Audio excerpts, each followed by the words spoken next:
recording. There we go. Okay. So sorry about that. I wanted to make sure that we were recording. So we will have this training recorded, and it will be posted on our website going forward. We will also send it out to everybody that registered for the training today in case you have to jump off for any reason, and that way you can listen to it at another time. I do know that we have some realtors on the call. I believe that I saw, some of the registrants were definitely realtors. So I just wanted to give you realtors a little bit of a warning that we will be going over some info that won't really pertain to you. We're going to talk about a little bit about the back end process on the lender portal and how to upload packages for approval, etc. So when we're talking about that information, feel free to check your phone, check your Facebook, post to social media something that you're taking TSAHC's new training today. But we do want you to try to stay on if you can, because we are going to go over some information kind of toward the end of the training that you might find beneficial, specifically, marketing ideas and marketing resources for you to use if you're not already aware of them. So, okay, I think that covers all of the housekeeping information. So let's go ahead and get started. So for those of you that are not familiar with TSAHC, we are a 501c3 nonprofit organization. A lot of times we're referred to as the state's nonprofit. We are a true 501c3, so we do not receive any kind of state appropriated funds or anything like that. But we were created by the Texas legislature, and the governor appoints our board, so we do have oversight. And then we have, our mission is to serve Texans and other underserved populations. We came up with this concept of build, buy, and stay to tell folks what we do on the whole, okay? So we have a program for developers where we help develop both single family and multifamily affordable housing all throughout the state. We have lines of financing, et cetera. We also have our buy component, which is our homebuyer programs, which is what we're going to talk about today. And then we have our stay component. And that is where we really focus on making sure that we are creating successful homeowners. And we do that through requiring homebuyer education for anyone using our homeownership programs. And then we also train, we bring in training to Texas, nationally renowned training, to train folks that are providing homebuyer education classes, financial education, credit counseling, so on and so forth. So we're sort of training the trainer, if you will, and making sure that they bring that knowledge back to their communities. So as a part of our buy component, we have two programs available. We have our Homes for Texas Heroes home loan program, which I'm sure many of you have heard of. And then we have our Home Sweet Texas home loan program. So between the two, we actually can serve anyone in the state of Texas. Because our programs are statewide, between those two programs or categories, if you will, anyone can potentially qualify to use our assistance. So the two types of assistance that we offer are the down payment assistance and mortgage interest tax credit programs. So I'm going to go over each of them in detail so that you kind of understand what our new product suite looks like. So maybe some of you recall that we used to have the 6% assistance level. That went away as of the 29th of November. So now we have straight across the board on any of our loan types a 3%, 4%, and 5% down payment assistance option. So that assistance is based upon the total loan amount. So 5% of $100,000, for example, would be $5,000. You do not have to be a first-time home buyer to use our down payment assistance non-bond products. And the money that we offer, the 3%, 4%, and 5%, can be used to cover either their down payment and or their closing costs. So they do have some options. So for example, if they're using a loan that doesn't have a down payment required, they can put all of our money toward their closing costs or a principal reduction. A lot of folks ask us, so why wouldn't I just choose the 5% assistance all the time? Well, the way that our assistance works is that we set the interest rate on the first lien based on how much assistance they want. So if they want 3% assistance on the grant product that we offer, instead of the 5% assistance on the grant, they're going to get a lower interest rate than they would if they were to choose the 5% assistance on the grant. So it's up to them to decide what is more important. So I was going to do a drum roll, but here are the new types of assistance that we offer. Okay, so the grant is still there. It's always been there, but now is only offered on the FHA, USDA, and VA. So the conventional product is no longer allowed on the grant. The grant is a true gift that never needs to be repaid. It is available on that 3%, 4%, or 5% DPA that I just mentioned. Now, the drum roll should really start with this. We worked really hard to bring on the 3-year deferred forgivable second lien option. I know that's a mouthful. We are already starting to feel that, but so what that means is that they can use a 3-year deferred forgivable second lien down payment assistance option with an FHA, USDA, VA, and now our HFA preferred conventional or HFA Advantage conventional. Okay, so we brought on Freddie Mac. We're excited about that, and we'll hear from Sam a little bit later on some of the nuances.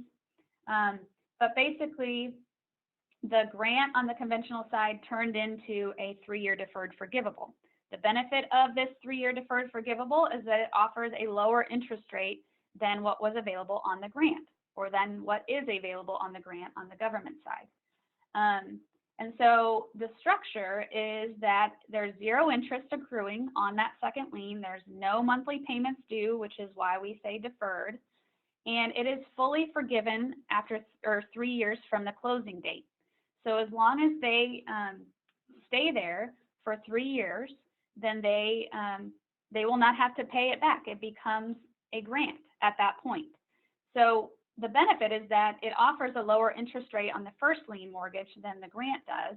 And if they plan to stay there for at least three years or longer, then it becomes a grant. So, you know, we've been hearing some feedback that, oh, I wish you still offered the grant on the conventional product. Well, the 3-year deferred may be even better for your client because it's offering them a lower interest rate and it becomes a grant after 3 years. So I think it's an easy sell. So I wanted to talk a little bit about the benefits of the conventional loans that we have, so both the HFA Preferred and the HFA Advantage. The first one that I can think of is obviously the fact that it offers a lower down payment than FHA. 3% is the minimum down payment. So if you are going to use the HFA Preferred product, remember that that product is only available to those that are at 80 AMFI or below. So 80% of the area media family income. And Freddie Mac's HFA Advantage is available to everyone. So AUS requirements are, if you plan to use the HFA Preferred, which is a Fannie Mae product, then you do have to use DU in order for to get that approval. If you are going to use Freddie Mac's HFA Advantage, then you will have to run it through LPA. The benefits of both of these is that they do not require an upfront mortgage insurance premium, unlike that of FHA. So that is definitely some upfront savings to a borrower you might be working with.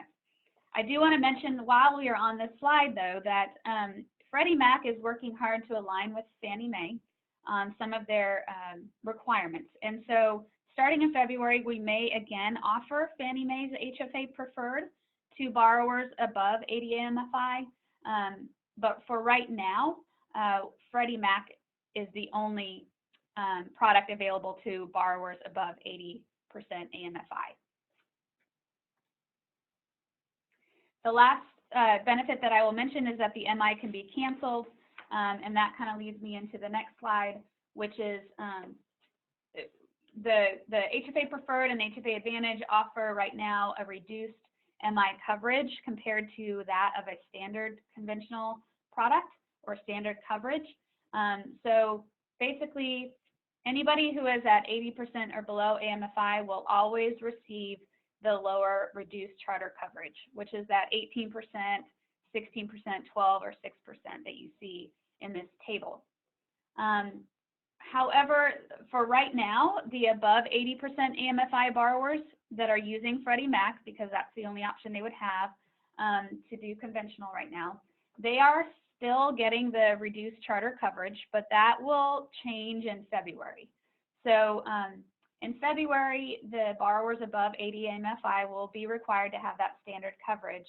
But again, like I said, those that are below 80 AMFI will still receive that reduced coverage. So that will be ongoing for those that are 80 or below. And then that kind of brings me to the point of where I just said, in February, we may bring back Fannie to the above 80 category, and we will certainly keep you guys posted on what that looks like. So now that I've done that, Sam is going to take over for a moment, and he is going to kind of talk through with you a little bit of the advantages of the HFA Advantage loan.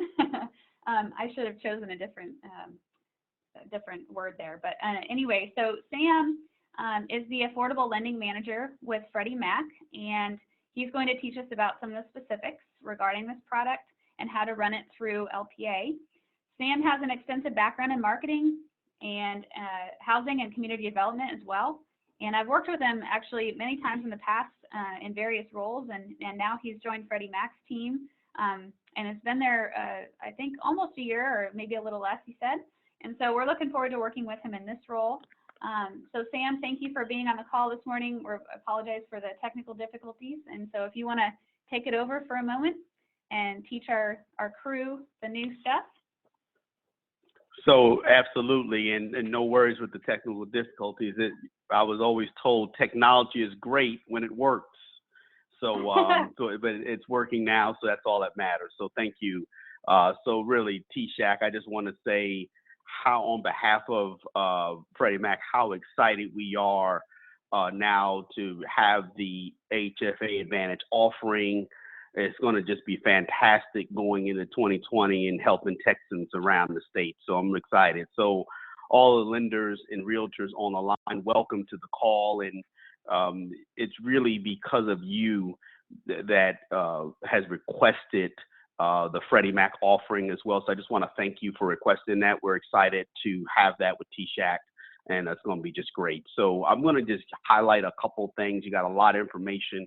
So I'd like to highlight a couple things. So when we look at the HFA Advantage versus FHA side-by-side comparison, you know, this is just a kind of a recap from what Sarah just kind of taught us.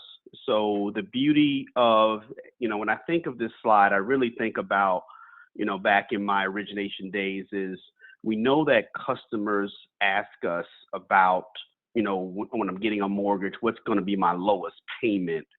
But really what that translates to is for us as mortgage professionals and real estate professionals is what is going to be, what's the best situation to have my borrower have the lowest cost possible. So not only do I help them get in the home, I help my customer stay in the home and create homeownership stability. And that's the bigger picture. And when I think about 97% LTV, when I think about 18% charter mortgage level insurance coverage on MI coverage, those are the things, team, that helps that total cost of the loan be so attractive. And so, as we all know, FHA has its place, and when it's time to offer that, and if it's the right fit for the customer, absolutely, we want to make sure we're always doing what's right for the customer first. But it just gives you a now that you also have the Freddie Mac offering, it gives you a nice little comparison, and just to kind of think when you're running those numbers and when you're kind of running scenarios. I won't go through each of the slides here, but you can just see, you know, just on the borrow pay, I'll just pick scenario one, borrow pay with the MI with that rate, what that looks like after, with MI, with the charter MI, And obviously with the option to cancel, you can tell the difference of the payments compared to FHA. So, I think of, upfront monthly premiums, all of those factors, and I look at what a fantastic way to save. We look at that near the last box, 5-year MI savings compared to FHA, $4,095. That's a lot of money that we can help our families create home ownership stability. So just a pause as we think about total cost of the loan. Okay, appreciate that. So as we look at affordable seconds, so you heard Sarah describe, obviously that's the beauty. So being positioned to have the, a great first mortgage and then the affordable second. So you've heard the details of that. And so just a nuance and getting ahead, but just to let you know, so the nuance here for us on affordable seconds, just to let you know, when you're putting that in, this is all now about how do you get this into, LPA today, and how do you make sure you process this. But just want to let you know the affordable second is, designed to help and meet the needs of the borrower, and that's what TSAHC does every day. And so, we'll be using their affordable second in that place when you're loading it into LPA. So we'll take a glance at the checklist. And so, it's a lot on here, but these are just all, what does the affordable second stand for? So these are just all true statements, things that the affordable does. You know that because you're getting taught that today, but just wanted to let you know this is kind of that checklist that goes into that. More importantly, what I wanted to share, so as I look at the instruction pages, so one of the things when you're getting to LPA, the first thing you want to do in loan product advisor, right? I'm sorry, I want to make sure you guys all know LPA. You say LP, but LPA, which is loan product advisor. So when you're putting this LPA, the first thing I want you to make sure that you have looked at is the offering identifier. And make sure, because I know we've got a lot of Freddie Mac users on the line, and I appreciate that. You're probably familiar with Home Possibles and Home One and all of our other great products. But when you're working with TSAHC, make sure that you're selecting HFA Advantage. You'll be surprised that a lot of times this is the culprit. I call this the culprit of the caution. And so because of that, we want you to get accepts, right? So we want to have that. So just make sure as you're putting it in, and I know a lot of you are already familiar with these screens, just making sure now you're selecting HFA Advantage at this time. Very, very important. So I want to look at, when we look at the asset amount and total gift funds, right? You already know that a grant does not require repayment unless including total gift funds. You heard Sarah describe the new option on the 3-year deferred and then forgiven. But what I want you to understand is, sometimes with, our system, we understand that, obviously with an operational system, it can, can be a little tricky sometimes. So just to keep it in layman's terms, when you're putting in the second in LPA, you want to put it in like you're using subordinate financing.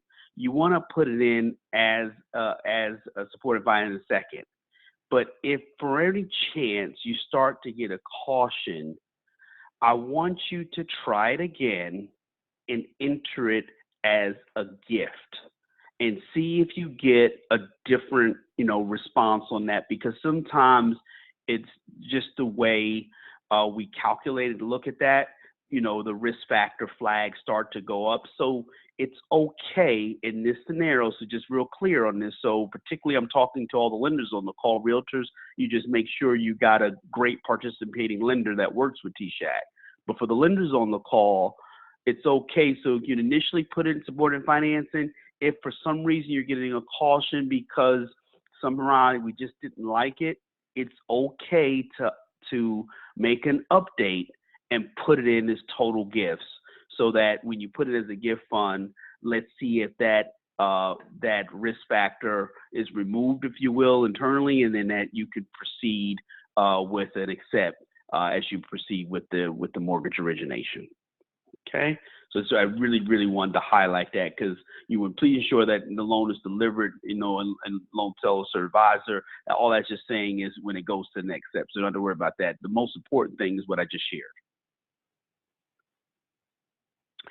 So we all want, right, on the feedback certificate, right? So on the LP feedback certificate, on the evaluation summary, you absolutely want to make sure we all want, right, green checks. We want purchase eligibility, eligible, and accept, right? So that is the class you want. And I'm going to tell you, I'm going to give you a little secret at the end here that's going to be pretty cool. To, if you're not getting that, and if you really think you should, I'm going to help you to move to, so we can help you with that loan as well.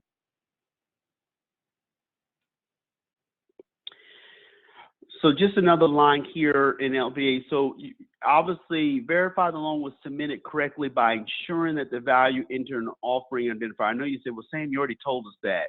You'll be surprised here near the end as you're wrapping it up, showing it that how many times we've seen this in error where it's maybe another product offered selected, and that may be why you're also receiving a caution. So make sure, again, in the offering identifier there, and in my box that's highlighted in red, that you have HFA Advantage.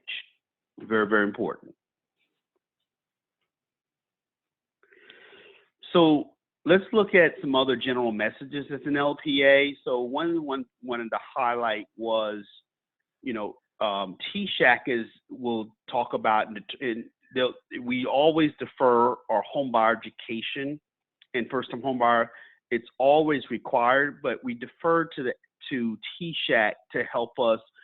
Obviously they lead that. I just want you to know there's an indicator there that says, since there's at least one borrower who is not a first-time home buyer. So I just wanted you to realize that was an indicator there. The other indicator is that you have to make sure that at least one borrower goes through that online, that home buyer education, and it'll just show up on your certificate. So I just wanted you to be aware of that. It's going to be one or the other that shows up there, but I want you to be aware, but you would follow the guidelines of TSAHC in terms of their home buyer education requirements.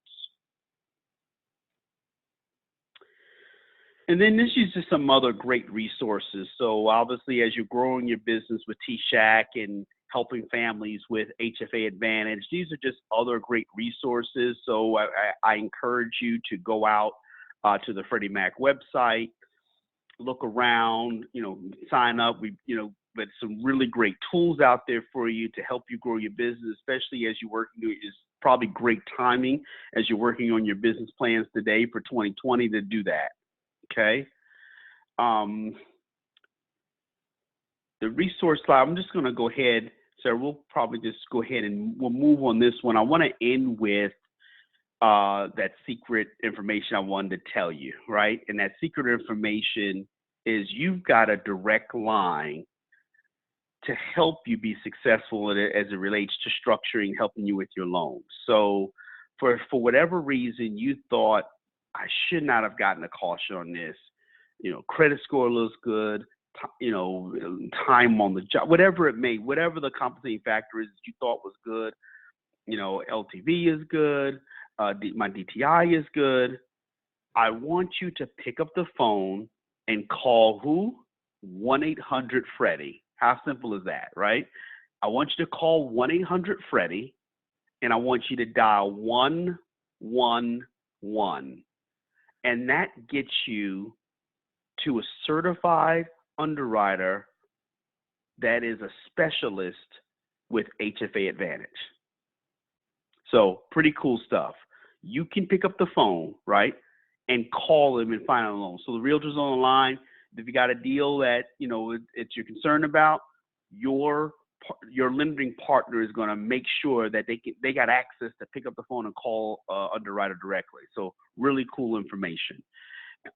So write that number down. You'll have the deck, but write that at 1-800-FREDDIE, and you won't go wrong there. 111. So with that, Sarah, I'm going to toss it back to you. We'll take the questions at the end. Everybody's got to know 1-800-FREDDIE. All right. Thank you, Sam. I appreciate that. All good information. And yeah, thank you for staying on the line so that if people have more questions, they can answer or ask them later. So I'll jump in and take over. Yeah, thank you very much. I'll jump in and take over and talk about the HFA preferred for a moment. So, you know, this is another payment scenario that we just wanted to demonstrate. Since we gave you a scenario with Freddie, we wanted to show you also a Fannie. And this is really focused on an 80% or below product and showing you that, you know, the no upfront MI premium, lower down payment, lower monthly MI, and the fact that the MI is cancelable, and that the lower monthly payment would then become available after you cancel the mortgage insurance. So just wanted to show you a sample of that. Just to address, we are getting a lot of questions about whether or not this training will be sent out to folks. And yes, the recording will be sent out to everyone that registered for the training. So don't worry about you know, missing anything. You can always watch it later. So I just wanted to address that since a lot of people are asking that question.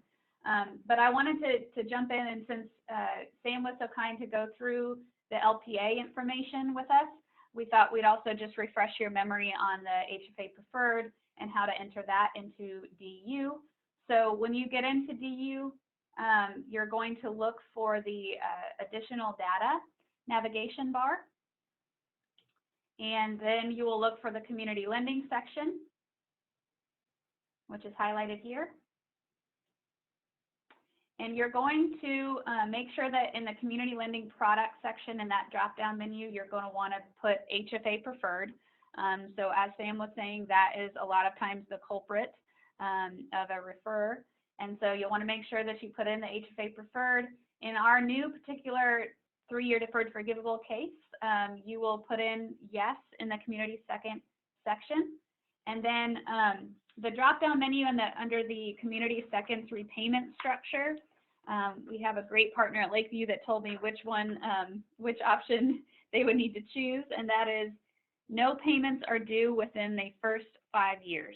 So that is what you would choose under the community second's repayment structure section. So again, no payments are due within the first 5 years. And Sarah, I'd like to add that it's also fully forgiven, because there's 2 options. One is for fully forgiven and one is for not fully forgiven. Right. I don't actually think that the screenshot that we took is one of the options they would choose. So I think that Deb said it was just no payments are due within the first 5 years, but it is fully forgiven, correct? When you fill out all of the other entry or necessary data information, then you will click submit, and voila, you're done. So given that we do have a very new product suite, I thought we'd just take a moment and go to our website, and bear with me. Hopefully it pulls up on the right screen here. But I wanted to just show you real quick if it's going to work for me, because I think we're technology cursed today. I wanted to show you what Sarah. Our new, it's working perfect. Okay. Yes. So the new interest rate table on the website, I wanted to show you what this looks like. So we get a lot of questions about, you know, the Home Sweet Texas versus Homes for Texas Heroes, what's available to who, et cetera. So I'm going to go through this with you. The assistance type, the first line you see there is grant. Keep in mind that the grant is available to a Homes for Texas Hero borrower and or a Home Sweet Texas borrower. They can choose an FHA, VSBA, or VA USDA product. It will have non-bond in parentheses, because we get that question a lot too. What's the difference between a bond and a non-bond? And then they can choose the 3%, 4%, and 5% assistance amounts, okay? Then next line is the bond. This is the only bond that we have right now available, and it happens to only be open to Texas Heroes, okay? And then they have one option only, and that is the 4% DPA. But right now, they have to be purchasing a home in a targeted area in order to access this option. Next line down is our 3-year deferred forgivable second lien, and both Homes for Texas Heroes and Home Sweet Texas borrowers have access to all of these products. Okay, so they can do FHA, VA, USDA, non-bond, conventional, Freddie only above 80 AMFI, non-bond, and then conventional, Freddie and Fannie for the 80% AMFI and below borrowers. All of these options are available to both Homes for Texas Heroes and Home Sweet Texas borrowers. So that is the look of our new interest rate table, the look of our new product suite. All right, so let's go back to, all right, can you see my slide again, Danielle? Yeah, sure, good. Okay, cool. So because we have a lot of different options, we wanted to make everyone aware, both realtors and lenders alike, that we have a loan comparison calculator that we created with our marketing team and our website, what do I say, host. And so basically you can compare up to 3 different down payment assistance options, and it will do all of the math for you instantly. So for example, you can choose to compare 2 FHA loans with a 4% DPA level, one with a grant, one with a deferred forgivable, and then you want to add on a conventional product, and you can do the 4-year or 4% deferred forgivable.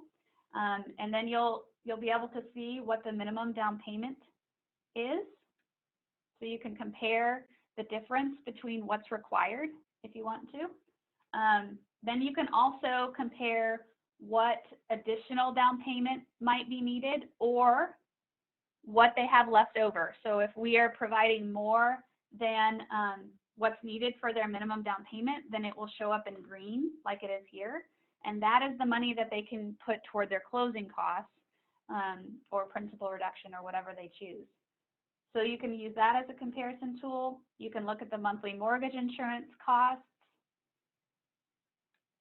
And then finally, you can look at the combined monthly payment at the bottom and compare those as well. So it's going to automatically do that comparison for you because I know we have a lot of options out there.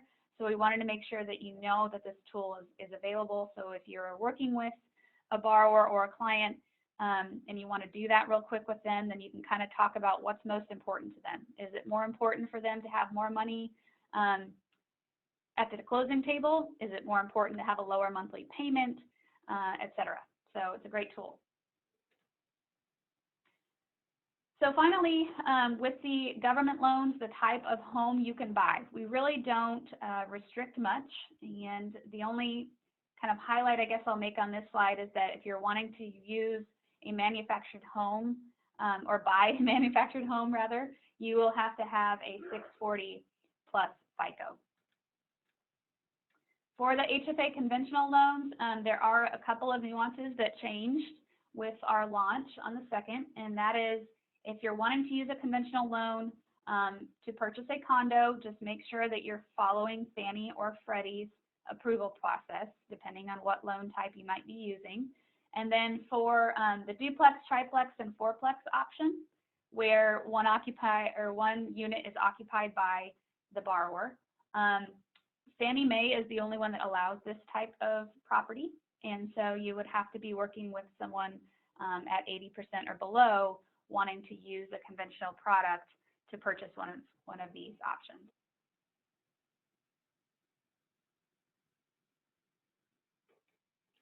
Okay, can you still hear me? My phone just beeped.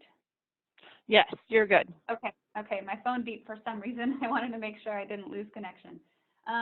All right, so now we're going to jump into, because we have your attention, we wanted to refresh your memory on the Mortgage Credit Certificate Program. This is a program for first-time homebuyers, and I want to refresh your memory on what the definition of a first-time homebuyer is. So a first-time homebuyer is anyone who has not had ownership interest in a primary residence in the last 3 years. So if they were given a home by a grandma or a parent, but they never lived in the home, then they would still be considered a first-time homebuyer. So this program is for those first-time homebuyers. However, if you are working with a veteran or you are working with someone who is purchasing a home in a targeted area or economically distressed area, then that requirement is waived. It is an annual tax credit with no maximum value. So what that means is they are able to take 20% of their annual interest as a tax credit, whatever that amount might be. They do have to occupy their home in order to take the credit. And the great thing is that for those loan officers that are on the call that are scared to use this product, don't be, because it can be a tool for you. So if you're working with someone that has a high debt to income ratio and you really don't have anywhere else to look to help them lower that, this might be a great tool for you to use, because you can add whatever they're getting as a credit onto their income. So it can be used as additional income, which could help lower that DTI just enough to get an accept or an approve eligible. And so we want you to know that this is definitely a tool. It can also, for the realtors on the call specifically, you know, you're going to want to advocate for your borrower to get this, because they might even be able to buy a little bit more home. Not to say that, you know, we should use that all the time for that, but if they're just out of reach for that dream home, you know, maybe $5,000, $10,000, this might help them get over that hurdle. We do want to mention that if you are working with a Texas hero, then they can combine the MCC with our DPA options. And I apologize, they can combine the MCC with all of our DPA options. And they will get that for free. So essentially they will save $500 on their transaction. So how does an MCC work? Again, like I said, it's equal to 20% of the mortgage interest they pay every year. So in this example, the interest they would pay in that first year is $11,500. So 20% of that is $2,300. So that is what they are allowed to take as a credit. It used to be that there was a maximum $2,000. There is no longer a maximum. Okay, so whatever the amount is, that is what they're able to take. 20% of their annual interest paid. What is the difference between a tax credit and a tax deduction? We get this question a lot. Tax credits are dollar for dollar reductions of their tax liability. So it is a dollar for dollar savings. It is reducing what they owe in taxes dollar for dollar. A deduction is a reduction of their taxable income. So for example, if they have $10,000 worth of deductions and they are making $50,000 a year, then they would then only have to pay taxes on $40,000 of that income, because they have $10,000 worth of deductions. The great thing is they can do both. They can do their standard deductions, okay, and then they can take their credit as well. So it's a win-win. The most important thing that you need to know is that they have to apply for an MCC prior to closing on their home. They cannot retroactively apply for the MCC. So it's important that you guys try to help these guys get this MCC when they're buying their first home. They can do a mortgage interest tax deduction if they happen to be itemizing their taxes or their deductions rather. Most folks with the new tax change are now doing the standard deduction because it basically doubled. But if you are working with someone, you know, for example, if they're self-employed and they're doing a lot of deductions and they're itemizing, then they can still do their mortgage interest tax deduction. And this is showing you an example of what they could do. So the $11,500 was the overall interest they spent. They would need to subtract the credit they plan to take, and then that leaves them with $9,200 left to take as a mortgage interest tax deduction. And then they take their credit on top of that. So actually I shouldn't say Janielle came up with this really fun animation to show you what a tax credit does and how it works. And I love it because some of us are more visual learners and some of us, you know, don't like math. Even though I'm in the homeownership department, I don't like math. So anyway, this is great. So it's going to show you that you have it. Let's say Sue has an annual tax liability of $10,000. Okay, and that's based on her income and her tax bracket. So basically, she's starting off the year with an empty bucket that she has to fill up with $10,000. So she sets her payroll income tax withholding accordingly.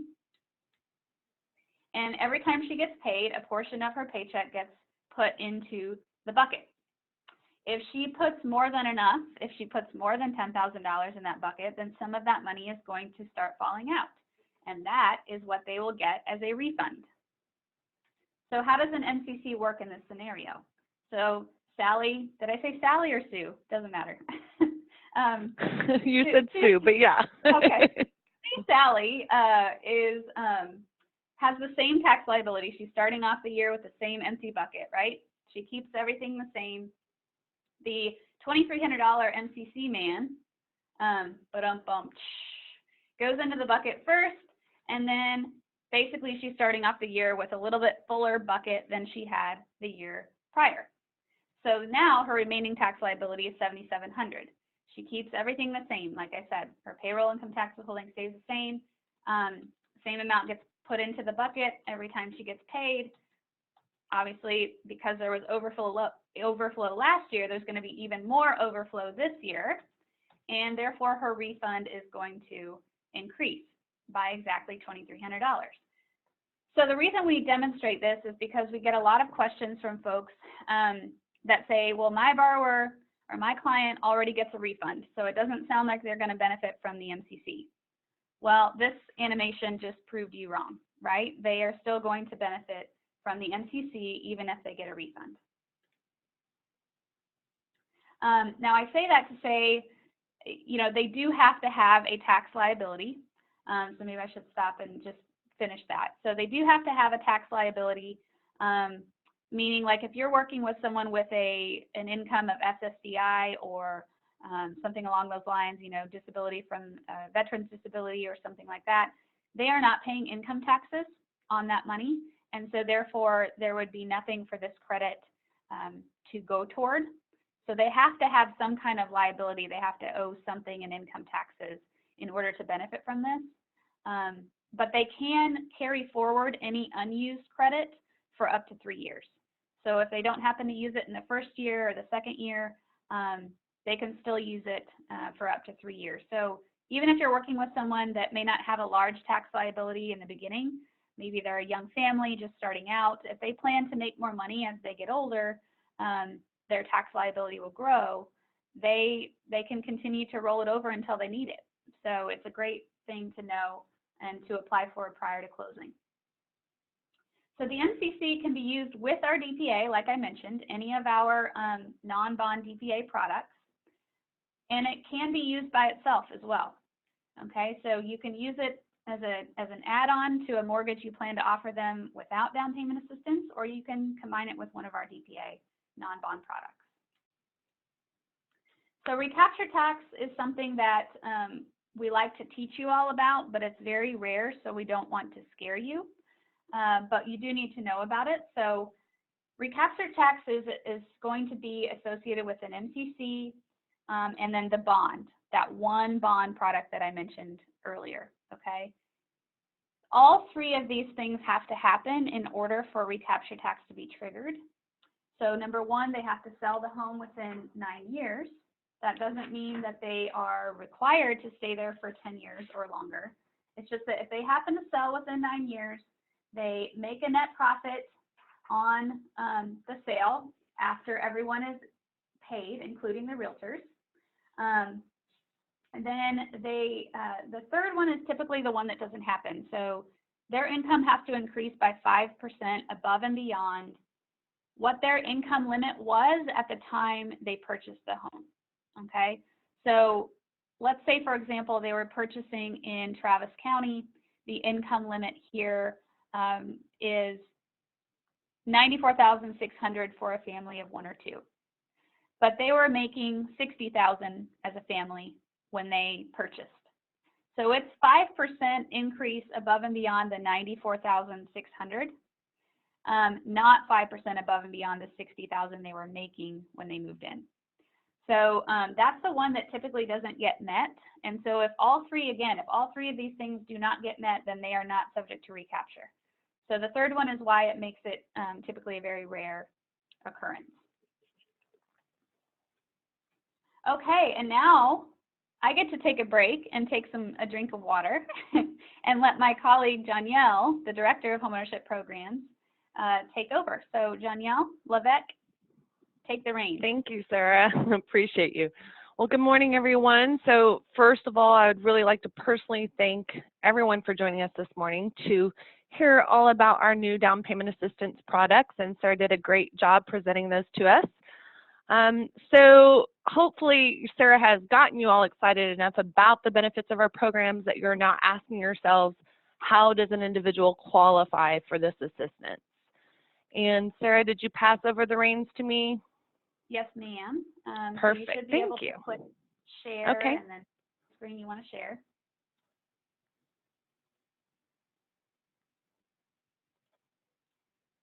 I'm requesting the remote control now. Okay, got it. Yay. All right. So as Sarah mentioned earlier, we have 2 different programs for your home buyers.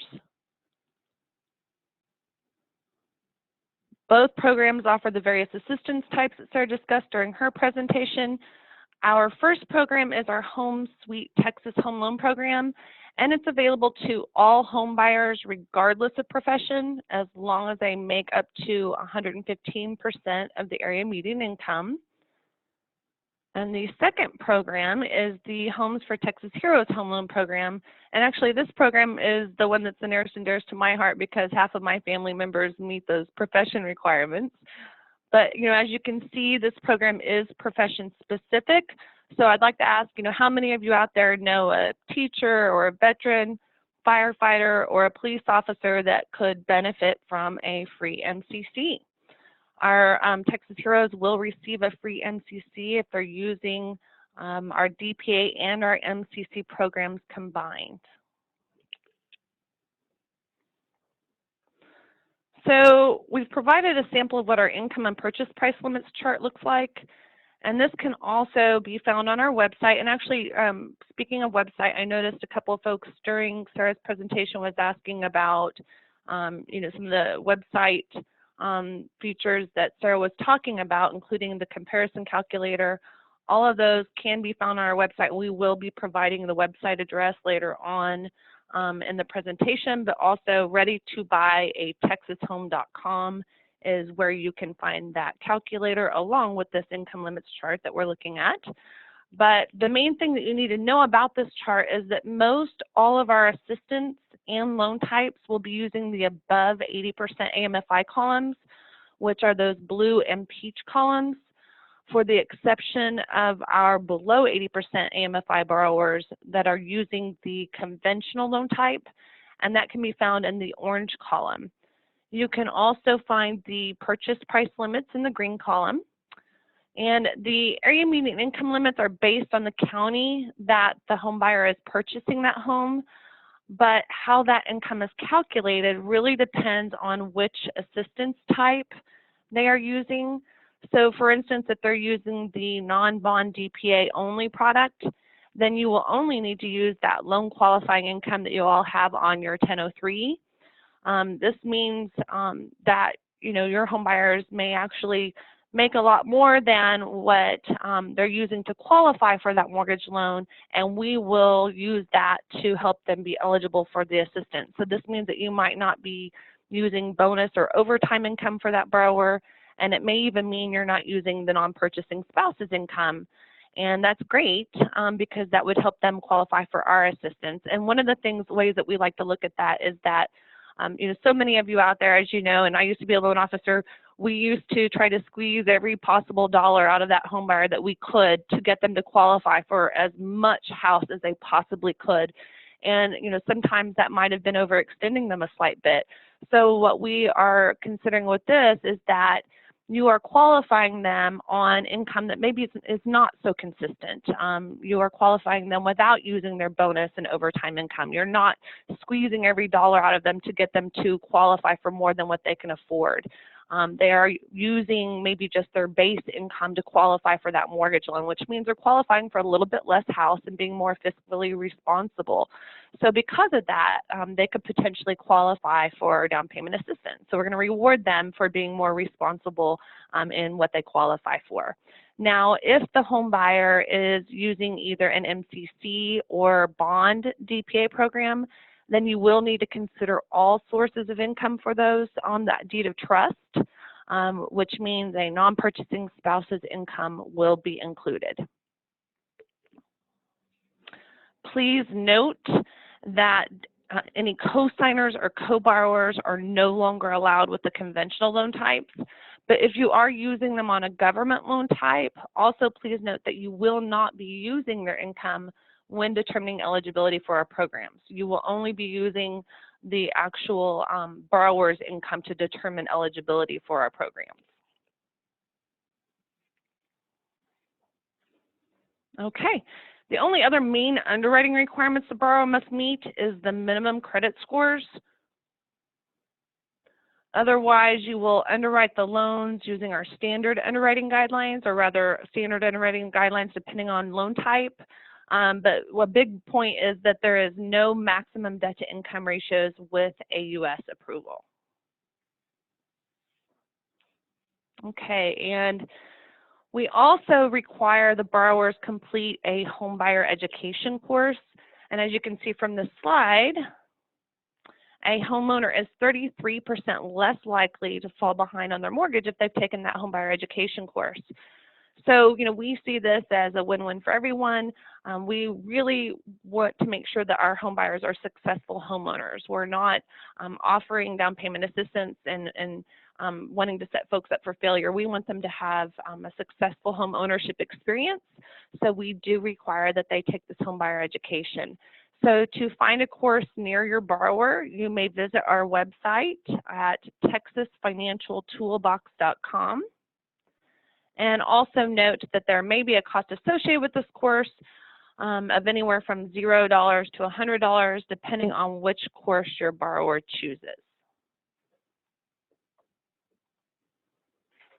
And this is what the website looks like. It's really a simple process. You just enter the name of the city, and it will provide a list of all the courses near your borrower or whatever city it is that they want to take that course. Also note that there are 3 options for online courses as well. So if your borrower wants to take the course from the comfort of their own living room, they can do that as well.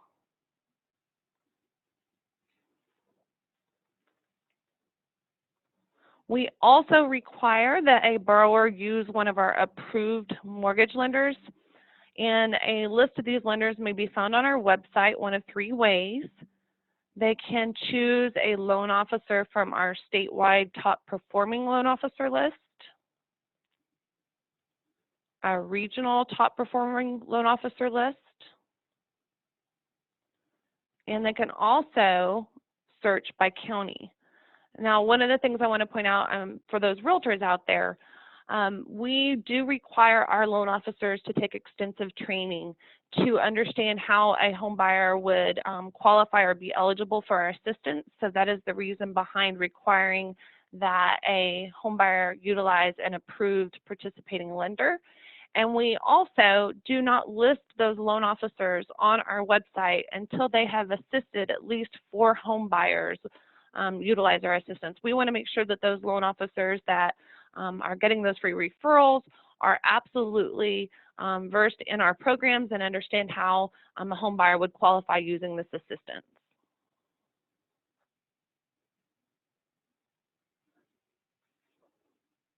Okay, now that you know your home buyer qualifies for TSAHC assistance, the next step is to log into the lender portal at tsm-online.org. The first place you want to visit, oh wait, I went back too far. Why is it going, Sarah? Hold on. Oh, sorry, I don't know. Yeah, that was weird. It was going all on its own.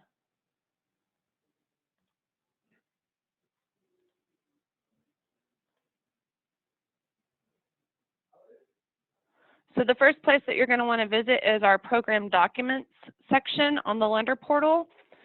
And this is where you'll find everything you need for determining income limits, guidelines, FAQs, how to determine targeted areas. As you can see, the list here of all the different documents that are attached and in that section, along with Lakeview Loan Servicing's loan matrices.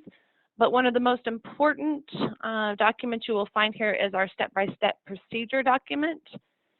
And you will absolutely want to download and print this document to use throughout that entire process. This actual document I would consider is like holding your hand to kind of get you through a smooth transaction. And here's what that looks like.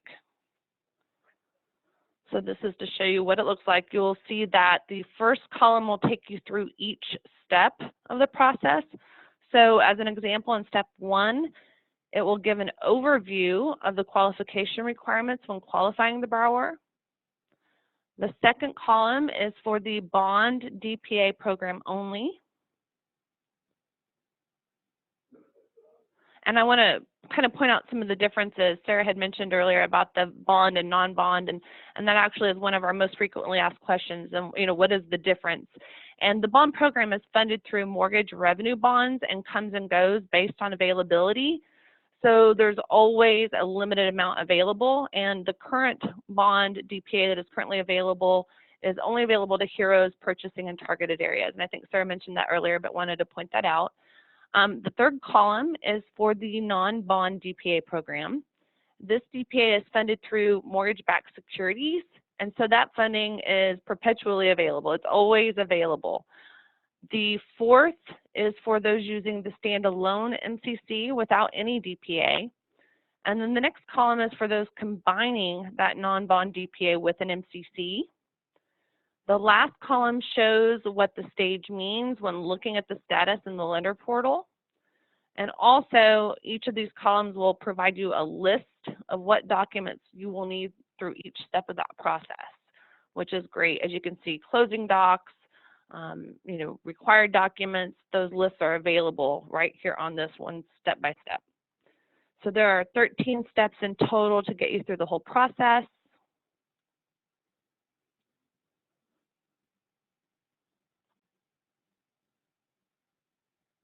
Please note, this is a very important note, that there is a 2-day turn time on those pre and post closing packages along with any conditions that you submit. So we want to remind people of that because you really need to please plan based on that timing so that you can time your whole process accordingly. So I have a couple of exciting changes I also want to point out on the second lien process, and that is that we are no longer requiring that the MIN number be generated and added to the second lien documents. So that's a big plus for those processors out there who are having trouble with generating that MIN number. That will no longer be required on our 3-year deferred forgivable second lien product. And we've also changed the reimbursement process to reimburse the second lien at the same time the first lien is being reimbursed. Good news.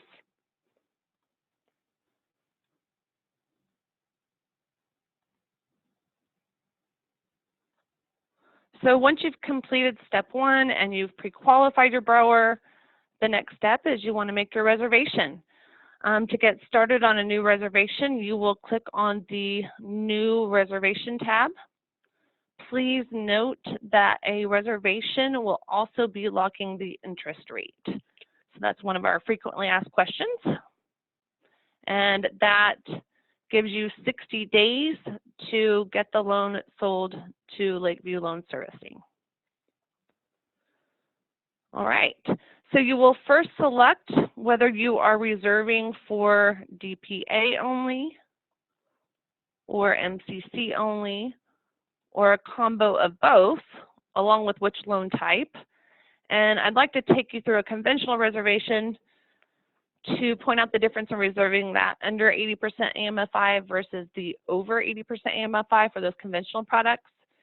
You will see that the under 80% option allows for both Fannie Mae's HFA Preferred and Freddie Mac's HFA Advantage. And as Sarah mentioned earlier, whoop, whoop, we also have a choice of submitting the loan through either DU or LPA now, which is great. Now, if your borrower is over 80% AMFI, then only Freddie Mac's HFA Advantage is available at this time. As Sarah also mentioned earlier, Freddie Mac will be aligning with Fannie Mae February 1st on requiring the standard MI coverage for those over 80% borrowers. So we may be bringing back the Fannie Mae product to our over 80% product at that time.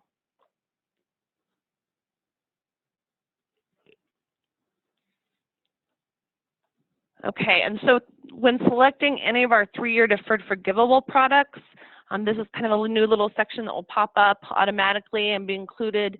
And we just want to point out that you will enter the loan, or rather you will enter the amount of the DPA within the loan amount box of that section, you will not be entering the first lien loan amount. That is a common mistake folks are making. If you'll see the first mortgage box above that, you will see another loan amount box that is where you will be entering the first lien loan amount. But the second mortgage box is for the DPA amount. And then also you will add an S to the end of the lender loan number that you used for that first lien.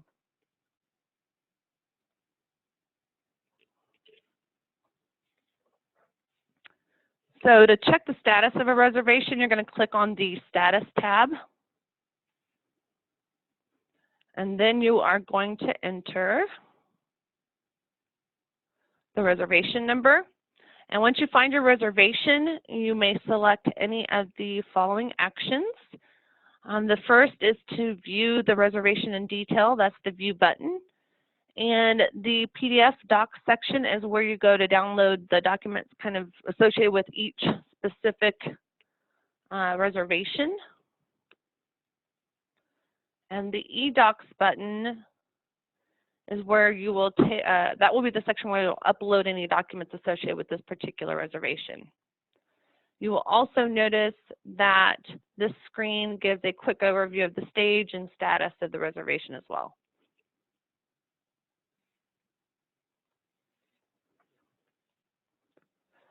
So when clicking on the View button, this is what it will look like. You will be able to review the reservation in full detail, including to see the reservation expiration date. As I mentioned a moment ago, you have 60 days from the moment you reserve the loan to get the loan sold to Lakeview Loan Servicing. You will also see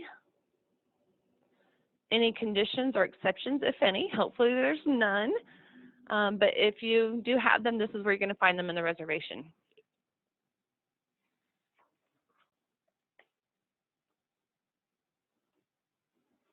When clicking on the PDF Docs button section, you will find a list of all the documents that are associated with that specific reservation type.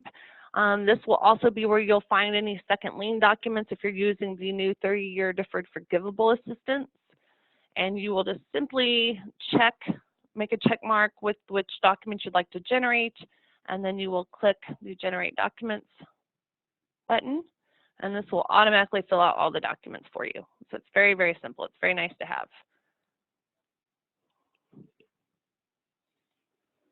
And then this is a screenshot of the eDocs section where you'll submit all of your pre- and post-closing documents. You will click on the Add New button to upload documents, and then be sure to click on that Submit button. That's probably one of the most common mistakes folks make. Anytime you add documents to our lender portal, hitting that Submit button notifies us that those documents are uploaded and it's time for review. Also, please remember and note, again, I want to say it over and over again, that there is a 2-day turn time for any documents uploaded to the lender portal. So please, please plan accordingly. All right. So now we are on to our frequently asked questions. I'm actually really excited about our new 3-year deferred forgivable second lien product. And I really do feel like this new product will help you serve more home buyers. So I just want to provide you a little more detail and answer some of our most frequently asked questions that you may better explain this to your home buyers.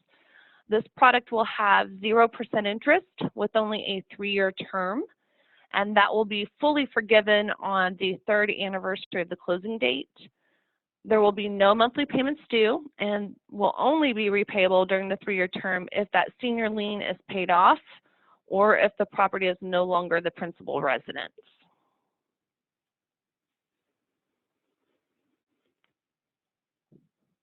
It is available with our conventional FHA, USDA, and VA loan types with all the different assistance levels from 3 to 5%. And as Sarah mentioned earlier, that 6% DPA level is no longer available. Just want to be sure that you guys are aware of that. And please note that we now allow Freddie Mac's HFA Advantage as well as Fannie Mae's HFA Preferred conventional loan types. However, the HFA Preferred product is only available to those borrowers at or below 80% AMFI.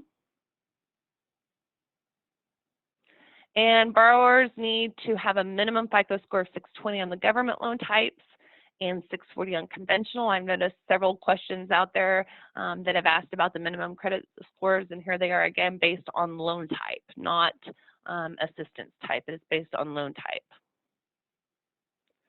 Something else that's important to add is that there are no additional TRID disclosures required for our second liens. Our second liens do qualify for a full exemption, so no additional disclosures required, and there are no additional fees that will be charged for that deferred second lien above and beyond those that are currently charged for our DPA programs. The post-closing checklist will include these additional documents. You will be required to provide a copy of the executed second mortgage deed of trust, a copy of the executed second mortgage promissory note, and a copy of the notice of sale of mortgage loan and transfer of servicing rights. Also, the lender will no longer need to generate that second lien MIN number. I mentioned that earlier, but want to make sure everyone is aware of the benefits of our new second lien, our 3-year deferred forgivable second lien. Will not require that MIN number be generated, and it also does not require to be registered in MERS. The second lien deed of trust does need to be recorded by you guys at closing, so please record the second lien deed of trust. And then also, as a note, the second lien does close in TSAHC's name, and then both the first and second lien collateral need to be sent to Lakeview for purchase, and the DPA is reimbursed at the time of purchase. All right, so for those lenders out there who are really excited about getting started, and we talked earlier about what website to kind of go get some of those tools, like our calculator and our step-by-step, you can find all of those tools on our website at readytobuyatexashome.com or in the lender portal. This is a screenshot of our website, and what it looks like, you will click on the lender section, and you'll be able to find all of those tools. You can see there under the overview that we have today's interest rates, become an approved lender, income limits and guidelines, lender trainings, all sorts of tools that are available to you. I also want to point out our marketing resources. We have some amazing brochures that our marketing team has put together. They have those professionally printed. We will mail those out to realtors and lenders who want to go out and promote themselves and our products at the same time. We see it as a win-win, so we're very willing to send you some free brochures. You will go to our website and click on that brochures link and just order those brochures. I do suggest to folks to allow for a couple weeks for delivery. So if you're planning any big home buyer seminars or events, make sure that you order those in advance. We also do have some speaking engagement requests opportunities. So if you would like to have me or Sarah come out and meet with your team, feel free to go to our website and suggest, or rather request, a speaking engagement. And this is our lender portal. Again, a screenshot of the lender portal. I wanted to point out for those who are looking for the rate sheets, on the lender portal, you can click on the View Latest News button, and that will get you the rate sheet, the daily rate sheet. And again, all of those documents that I just showed you on our main website are also available on our lender portal on the program documents section. All right, so marketing resources. We were talking a little bit about where those can be found on our websites, but I also want to point out something I think that is a great program, and actually Sam said something earlier that I thought was perfect timing. You know, it is December, we're all working on our goals for next year, and I have a goal suggestion for you. Why don't you take our Train the Trainer course? This is a course that is available on our website. That course offers 2 different slide decks available along with scripts. One slide deck is available to promote our programs and yourself to other professionals. The other slide deck is geared toward home buyers, so if you want to do some home buyer seminars. We have all kinds of suggestions in this Train the Trainer on how you might market yourself using TSAHC's programs. Here are some of the suggestions, including suggested places to pass out our brochures. You know, one of the things I really enjoy about our programs is the fact that you have a targeted audience to work with. Not only do you have home buyers that are those low to moderate income home buyers as a target audience, but you also have our Texas Heroes program. And I think I mentioned earlier, I used to be a loan officer. I was also a realtor. And, you know, as a realtor, I really did feel that it was kind of difficult to narrow my focus down on who I wanted to market myself to. As a realtor, you're marketing yourself to the whole free world. As a loan officer, it was a little bit easier because I had that target audience, and that was realtors. But our program really offers both realtors and lenders alike an opportunity to market yourself using our programs to these targeted audiences. And so we provide all kinds of information in this Train the Trainer program, where you might suggest the places to pass out our brochures and maybe potentially write a blog, all kinds of wonderful ideas. And again, there's the free brochures.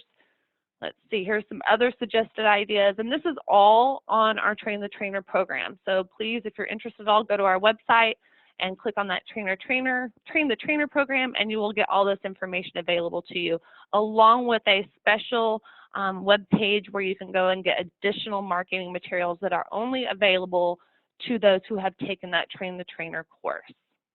And again, some additional ideas. One of these favorite ones that I have here is the do a coffee bar takeover. That one was really new to me a couple of years ago. We had an employee who suggested that, and I was like, what is a coffee bar takeover? And I guess that's where you go out and you offer to buy folks coffee that's sitting around at Starbucks, and only if they'll come over and maybe say hi and spend a few minutes talking to you. But there's all kinds of suggested ideas on that Train the Trainer program. So we are down to the end of the presentation. If you have any more questions about the programs, we are going to have a Q&A section where Sarah will kind of go through some of those questions, and she will be reading the questions, and maybe between Sarah and myself and Sam, we can answer all of them for you. But if for some reason you don't get a chance to hear your answer, or maybe we don't have the answer handy at the moment, here is our contact information. You can contact any of our homeownership team. We all have our emails, phone numbers, and address or names right here. So we really look forward to working with you guys. And if you haven't submitted a question yet, please fill out the question in the chat feature. Sarah, you want to start reading off some of those questions?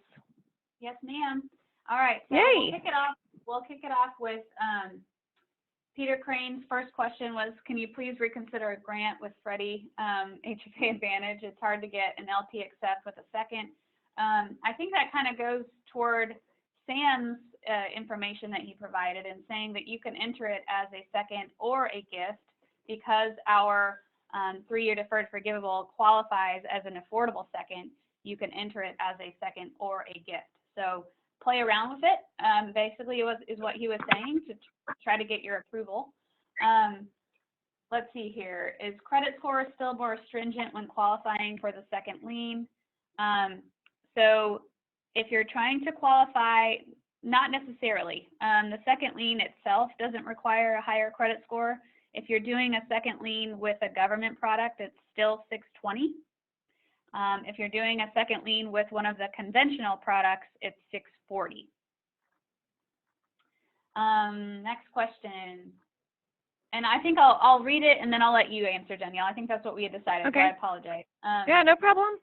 Yeah, so there's no income limit on HFA Advantage. Is that right?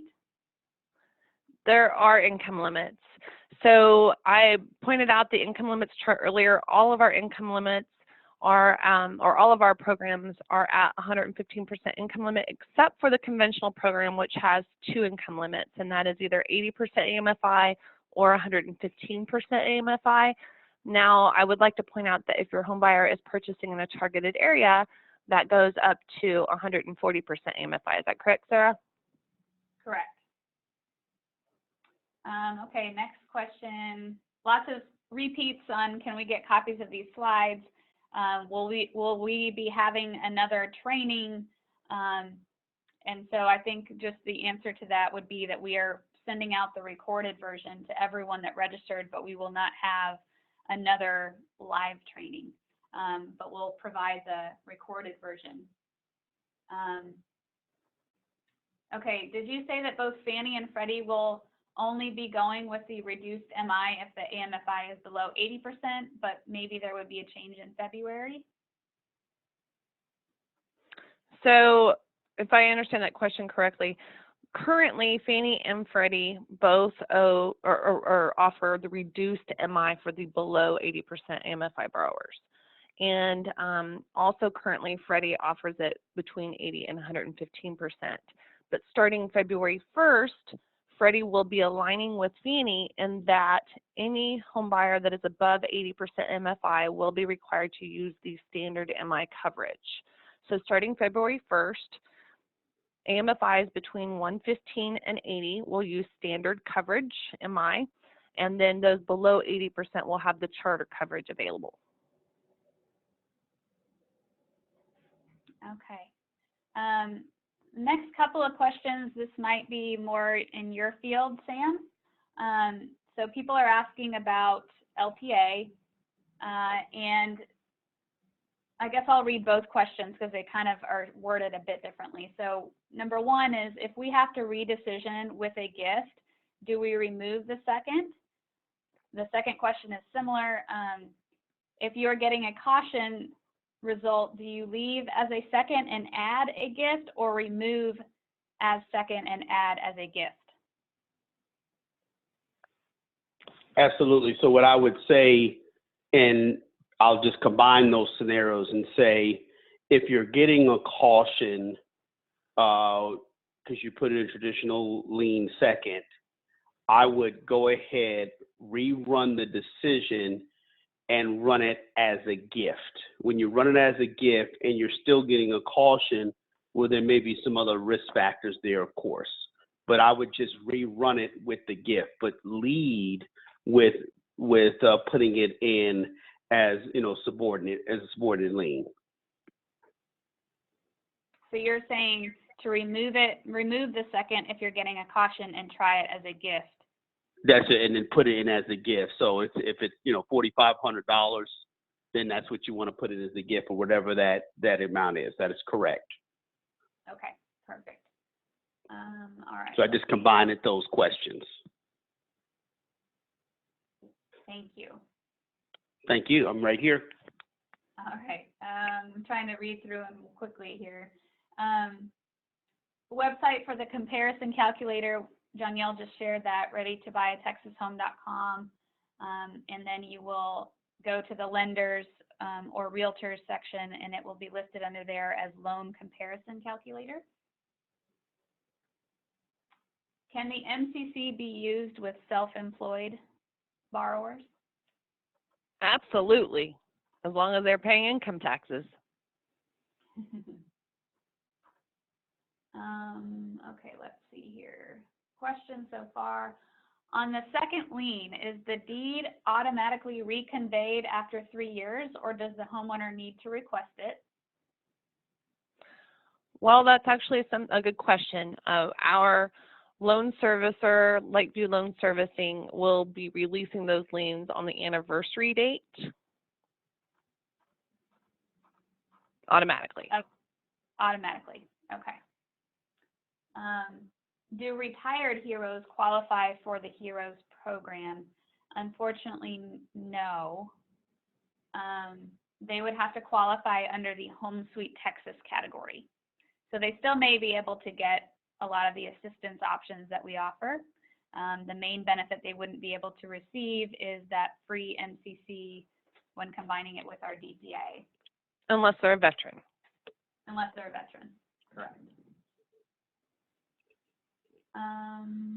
Do you have Ellie Mae plan codes for the HFA Advantage and preferred conventional loans? No, we don't, but we could look into that. Would you please send us an email? The current screen we have up has mine and Sarah's email address. Would you please send us that question as an email, and we can look into that for you and get back with you? Okay, so that was from Linda Goebel. Linda. So if Linda, you can send us an email with that question, that would be great, and we will get back to you on that one. Okay, next question, does the homebuyer education course have to be listed on the city and location site if still HUD approved or other HFA agency? So we have a list of approved homebuyer education courses. We have a fairly extensive list that is available on our website, along with that tool for the search. You know, if you have, I guess, someone who has already taken a course and would like to see if they don't have to retake it through one of our approved lender or approved homebuyer education courses, you can send that to us as a request. But they do need to be on our list otherwise. Okay. And he also said, yay, love the step-by-step. Thank you, no min Yay! and merge. Yay! And Great Vicky to hear. Vicky says, yay for reimbursing at the same time as we do the first. Perfect. Hey, Vicky. Yep. Okay, so we have a borrower who is purchasing her first home. Due to her husband's bad credit, we decided to go conventional, 3% down. Since she is not a hero, does the 80% limit affect her? In other words, since this is a conventional loan, do we have to use the non-purchasing spouse income against her? So as long as you are not using the bond DPA, which is only currently available to heroes, as you mentioned, she's not a hero, and as long as you're not using an MCC, you can use 1003 income, which means you would not have the non-purchasing spouse's income being counted against her eligibility. So 1003 income, qualifying income, can be used in this case, as long as there's no MCC. Okay, do we round down or up for the amount of the second mortgage DPA if we have an odd amount? Example, $7,020.50. Would that be $7,020 or $7,021? We accept it both ways. We accept those numbers to be rounded up or down, or if you want to have our documents filled out with the cents, the 50 cents, for instance, we accept it all three ways. Okay, and then, okay, Peter Crane is saying, I think this refers to the LPA questions. It's confusing if there are second lien docs when you enter as a grant.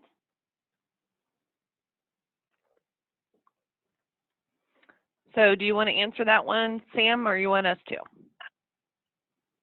I mean, yeah, we're talking right. I understand what you're saying about the document, but we're really just talking about the LPA system in itself. Unless you guys want to take that differently, I would say make sure you just run it in LPA that way, and then the documents will be done on the TSAHC side. But tell me, ladies, I'm missing something. Let me know, please.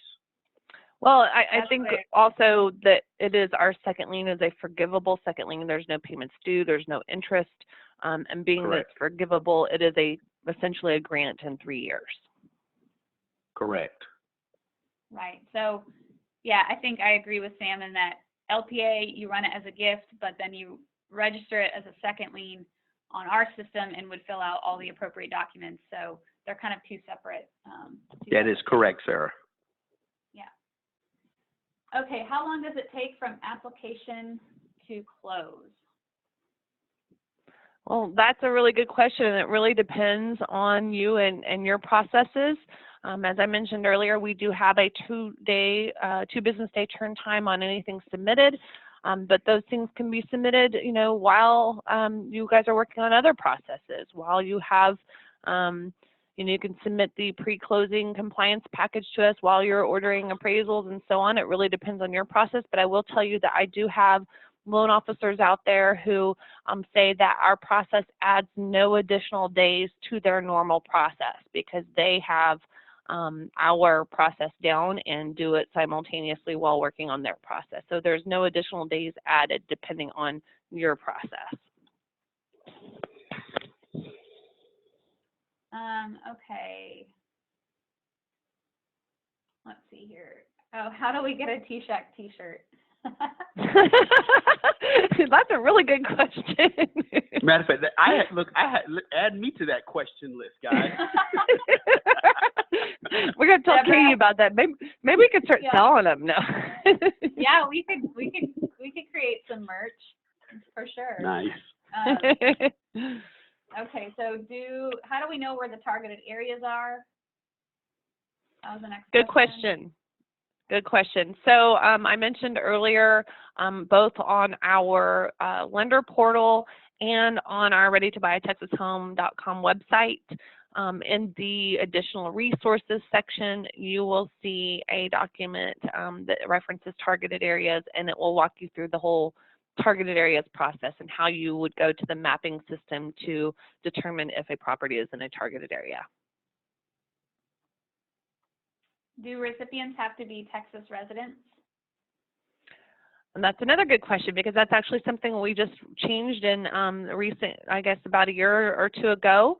It used to be that a resident or a recipient had to be a Texas resident application, but we decided, you know, this is a primary residence situation. They're not using our assistance unless they're planning on living in the home, and the home has to be located in Texas. So if they are currently out of state and will be moving into their home as their primary residence, they will be a Texas resident at the time that they move into the home. So that would be eligible. Okay, is the MCC included in the borrower's income when determining eligibility for the AMFI? No. The MCC is to assist the home buyer to qualify. It is not to disqualify them from eligibility.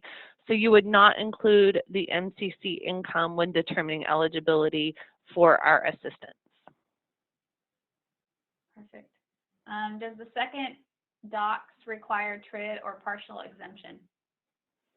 The second lien docs are have a complete exemption. Our attorneys have reviewed our program and determined that it has a complete exemption from TRID. So not only is it it's not even a partial exemption, it's a complete exemption. Repeat question that Sam said is a good one with you ladies, please. I'm not sure. Do you guys know what that would have been? Oh, no, I am not sure. We've had a lot of good questions. Maybe the LPA stuff, like meaning that you have to, you know, you can run it as a gift, but register on our lender portal as a second. Yes. Run it as a gift in LPA, run it, register it with us as a second lien.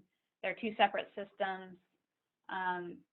So you'll still have second lien docs on our system, but you would run it through LPA as a gift. Maybe that was the one that we were talking about. Yep, Sam. that would sound about right. That sounds right, ladies. Okay. And then the last question I see here is, if a loan is registered and then the SP and LA change, what is procedure and time involved? Oh, sales price and loan amount. You So want that we one, do Danielle? have, we actually have a great team in our compliance department that will help you with any and all questions and changes that you might have in the lender portal. You would want to email your request to compliancereview@tsahc.org. That's compliancereview@tsahc.org. And you will email your request. You will provide the TSAHC reservation loan number along with the homebuyer's name and address and any changes that you want made to that reservation. And we usually do that within like a 2-hour turn time. Thanks, Sarah, for typing that in there. There's the email address. Sarah typed it into the chat feature, compliancereview@tsahc.org. Oh, and then there's some questions in the other section, the Q&A section. Did you see those, Sarah? Oh, no, hang on. I have my, oh, okay, here, yeah. Let's see here. I joined the webinar late. I heard the tail end of the grant versus 3-year deferred comments. Will you give a short review at the end? Is this webinar being recorded for future review? So Robert, basically the difference is that the grant is a gift and is available on FHA, VA, and USDA. And then the 3-year deferred forgivable is a 3-year second lien. It's a second lien that's deferred payment, so no interest accruing, no payments due, and will be fully forgiven 3 years from the date of closing. It will be payable in full if they happen to refinance or pay off their, mortgage, or the property no longer is their primary residence. But after that 3-year term, it is fully forgiven. It becomes a grant or a gift. And this webinar is recorded, so we will send it out. So hopefully you, I don't know if you're still on the call or not, I can't tell. And then on the 1003, when using the Freddie Mac program, do we show the DPA as a gift or do we show it as subordinate financing on the 1003?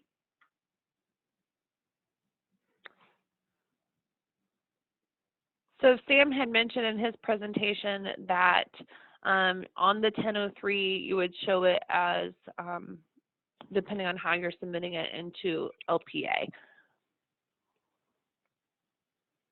So it would match whatever you ran it through? Mm-hmm. Okay. Correct. Okay. People are asking for a copy of the PowerPoint slides, and I think I would rather just send out the recording, just from a control standpoint. I don't know if you agree with me or not, Danielle. Well, we could potentially send it in a PDF format. Yeah, but I think my concern is that if we send out the recording, that's fine. But if we send out the slide deck, that might get disseminated, and okay. I don't know how you feel, but we can. We can talk about that, and then we'll send it out in the email. If it's included, it's included, and if not, we'll absolutely have the recorded presentation available. Okay. Let's see here. If findings do come back squirrely, if showing the subordinate lien, but favorable as a gift instead, I assume that if we show it as a gift, then we don't show a subordinate lien, as otherwise it would be sort of a double dipping and showing it twice. However, if it's shown as a gift and not a subordinate lien, then the CLTV would not be correct. So would that be acceptable in that case if it only approves as a gift and not a second lien? Yeah, we're talking about LPA again. So yes, it would. Yeah, it's all in. It's just within our operation system. We don't want to make this more complicated than for sure. This is just an offering, just in case. These are just within our own operating system. It can come across as a higher risk factor. But when we tell the system, hey, listen, this is a gift, this is going to be forgiven after 5 years, it softens the blow within LPA. I guess I'm just trying to put it in real layman's terms. So it's acceptable and it's documented in our seller guide. So it's an acceptable practice to do. That's the best way I think I can sum it up, team. That sounds good. Okay, perfect. If the borrower refinances, do they have to pay back any of the second lien at the time they refinance within the first 3 years? In full. It is a 3-year deferred forgivable, meaning that is forgiven on the 3rd anniversary. But if there is a refinance or if the first lien is paid off in any way, shape, or form, either through selling the home or refinancing within the first 3 years, if that first lien is paid off, then the second lien is due and payable in full. It is forgiven on that 3-year anniversary, though, at that point. Then they can do whatever as far as refinancing. Team, can I just add something quickly to that? I just want to also add that just keep in mind for the total loan to value, right? So just TLTV would need to be calculated manually just to make sure it ensures that it stays within in the 105 total loan to value. So just want to make a note of that when we're doing that. Okay. Thank you. Thank you. Okay, the last question, or a couple more questions, looks like. How soon will we be sending out the recording and/or slide deck? Hopefully this afternoon. If technology does not continue to fight us, I will have to upload this to YouTube, and hopefully that will be a smooth process. So we'll get it out to you as soon as we can. No later than the beginning of next week. If everything goes okay, we'll get it out this afternoon. Are no FICOs allowed with alternative credit for any of your programs? That's actually a really good question. That's probably one of our most commonly asked questions. And the way I would state that is that if there is a credit score, it must meet the minimum credit score requirement. So if one borrower has a credit score, it must meet our minimum credit score requirement. If the other borrower has no credit score, then alt credit would be allowed. But alt credit would never be allowed to overcome a bad credit score. It is okay for either one borrower to have no credit and one have credit scores, or it's okay for no borrowers to have credit scores, but in no case will alternative credit be allowed to overcome a bad credit score. And if Deb from Lakeview is still on the call, be sure and put in the chat whether or not I had that right, because that is definitely one of our most frequently asked questions. Sarah, did that sound right to you? Sounded right to me, yeah. Okay. And basically alternative credit is only allowed. So for those that don't have a credit score and they're trying to do non-traditional credit, I believe that's only allowed on FHA. Did you say that? Correct. Yes, okay. Correct. On our manual underwrite, it would be a manual underwrite if it is using non-traditional credit. And in the case of a manual underwrite with FHA, they would be limited to 43% debt to income ratio. Right. Okay, qualified veterans and MCC, do they have to meet income requirements to use MCC? Yes, they would still be required to meet the debt, or rather the income limits per county.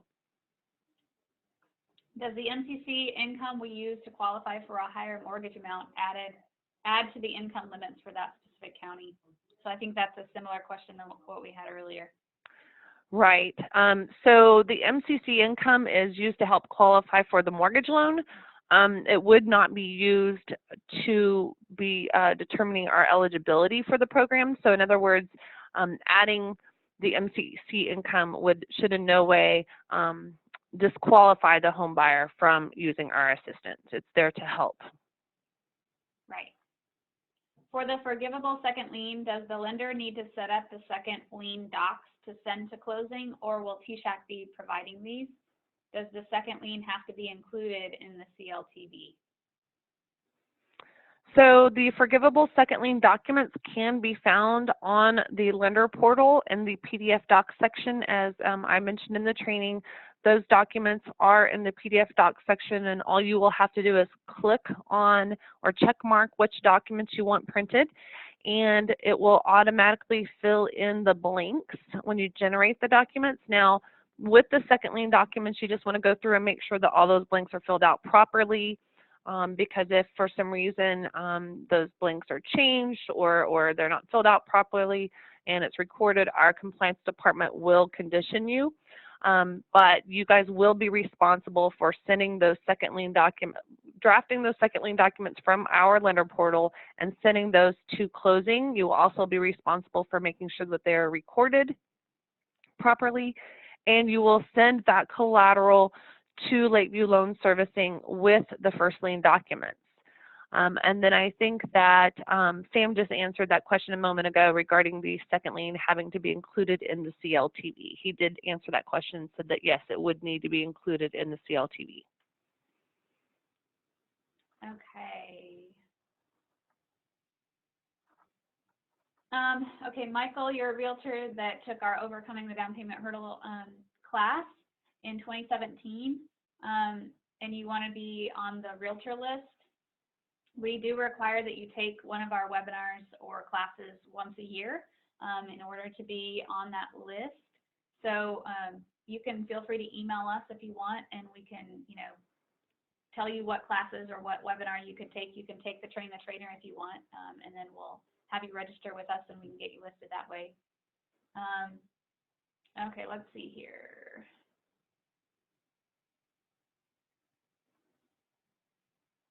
I would say, Sarah, that we are close to time. Yeah. I think this is the last. Lenders are also. Can veterans remove overtime and bonus to qualify for MCC?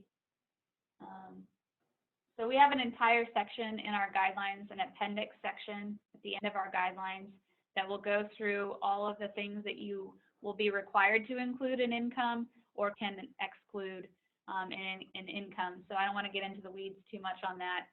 We have an appendix section in the guides that goes over all of that for you when trying to determine qualifying income for the MCC. And the last question I see here is, borrower currently lives in a home that was a spouse's prior to marriage. They are getting divorced. Can the borrower that didn't own the home prior to marriage qualify as a first-time home buyer? You want me to get that one, Danielle? Yeah, go ahead. So if the borrower that is getting divorced lived in that home as their primary residence, they technically had ownership interest in the property, and therefore they would not be considered a first-time home buyer if they lived in that home anytime within the last 3 years. So they would not be qualified as a first-time buyer, even though they didn't technically own it. They had ownership interest in it. By way of being married. By way of being married, correct. So I think that's all the questions. I mean, if we missed anything, there was a lot that came in. Feel free to email us. You see our contact information here. Give us a call. Like I said, we will be working on uploading this recording this afternoon. If all goes well, we'll get it out to you this afternoon. Otherwise, we might have to work a little harder. And hopefully, the curse of this morning's technology issues will not follow us into the afternoon. And I'll be able to get it out to you soon. So thank you all for being on the call. Thank you, Sam, for your time this morning and for hanging on the line. It was a pleasure being with the team. Thank you so much for having us there. We're excited to have you on board finally. Awesome. Yes. Well, thanks to, like I said, thanks to your lenders who asked you, and of course your diligence as well. We appreciate the combination of efforts. Thank you very much. I hope that you have a good rest of the afternoon, and everyone else on the call as well. We'll talk to you later. Thank you.